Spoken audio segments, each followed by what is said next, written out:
Hey folks, JD here, and today we're going to be looking at the JJRC TST app.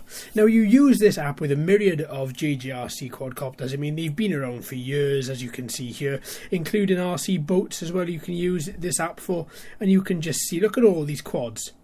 So many of them, but the one we're interested in is the X6. Now, before we get into the look of the X6, of the app rather, and go into some of the features there, I want to first draw your attention to the row of apps across the bottom. So there are tabs rather across the bottom. So first of all, you're going to have the device, then you've got the gallery, which shows you all of your photos and shows you all of your videos as well. You can edit these should you choose to just by clicking edit. An edit option gives you select all, gives you share and save function. So I'm going to save all those off because I'm going to need those later on. And then also if you click edit again, you've got delete should you want to get rid of them. College, so this is where your user manual, tutorial videos, safety instructions and FAQs live. JJ Club, obviously I have no internet connection. This phone is not connected to anything for the time being, and likewise for your account you need an online connection there just so you can set up your account there should you want to. Right then, next thing we're going to do is click connect device and go directly into this app. Now this app is in the correct orientation now for us to start looking at it. So first of all, if we look at the top left, you've got your back arrow. Then you've got your little button that you can push, your joystick button, which gives you all of these different functions and features.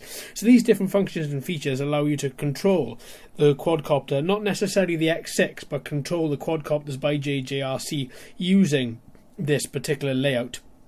As well as you can also have follow me, you can have automatic takeoff, automatic landing, return to home. You've got a microphone button there so you can give audio commands. You've got take photo and take video there as well. Now what I find quite annoying about this is, as you can see, the main instruments just disappear after a couple of seconds if you don't touch the screen. Now okay, I can understand why they may want to do that if you want to see a full FPV view, but if you are controlling a quadcopter or even talking about it like this, it could be quite annoying, and in fact it is quite annoying. So if we just take that off, next one is to switch your screen. So if you click it, then your screen will switch 180 degrees. It should do, it's not doing it here because it's not connected, I don't think, but when you click it you switch orientations. If you've got your phone up the wrong way, you can click the second button in and that will give you proper orientation of your FPV view. Next button is VR. Then you've got your media button for your photos and videos that we looked at. Then you've got your flight log. So you should have your flight record here if you are connected to your quadcopter. Then we have waypoints that we looked at a little while ago. So it's very easy to use. I'm not connected, so I can't show you. If you've seen my waypoints vid, then I'll take this shows you exactly how to fly using waypoints. If you haven't seen it, it's in the description should you want to check it out. And then the next button there allows you to circle fly. So you input the radius in meters, and then the quadcopter flies around you in a big circle.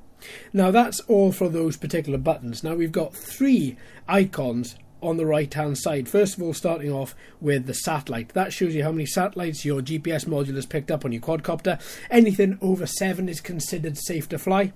Then you've got your battery meter of your quadcopter. That is constantly updating. I didn't have a bit of problem with that whatsoever. It was just updating without there being any issue.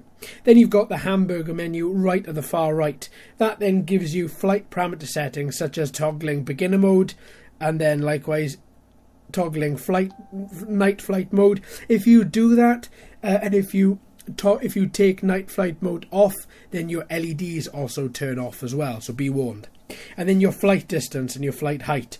Now your flight altitude, just to warn you, I did say in the flight video the other day, but this flight altitude, when you initiate return to home, it automatically comes back at the altitude which is inputted into here. So I altered it from 100 meters to 30 because I think 100 to come back with altitude hold. 100 meters to come back with return to home is a little bit excessive. I always switch it to 30 as I find 30 meters is more than high enough for a quadcopter to come back with. The high, obviously, if you're experienced in flying very, very high, then that's entirely up to you. I would recommend you stay within your local legal safe boundaries. Mine is 400 foot, which is 120 meters, so I like to come down a lot from there. I don't need to be hitting that whatsoever, especially not with excuse me, especially not with a toy grade quadcopter. So I'll bring it down to 30 meters.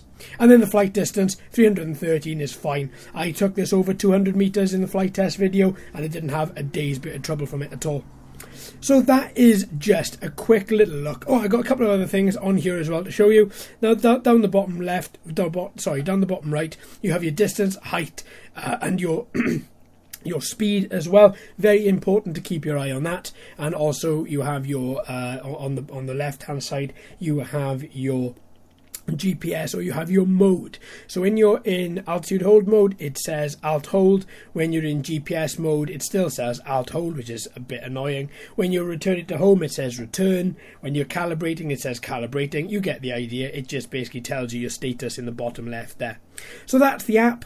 I would like to see a few things changed, a few things altered. I'd like to see it a little bit easier to get to some of these functions and features without having everything on. I'd like to have, say, follow me on, but not obscuring my FPV view with these two analog sticks there. I don't see the point in that. I'd like to have a few things changed. Maybe they will if this quadcopter does get a bit more popular. We'll have to wait and find out, I think, folks. But now, through this little walkthrough, you should be able to use it without there being any problem. Alright then, my friends, thanks ever so much for watching and listening. I've been JD, you've been fantastic as always.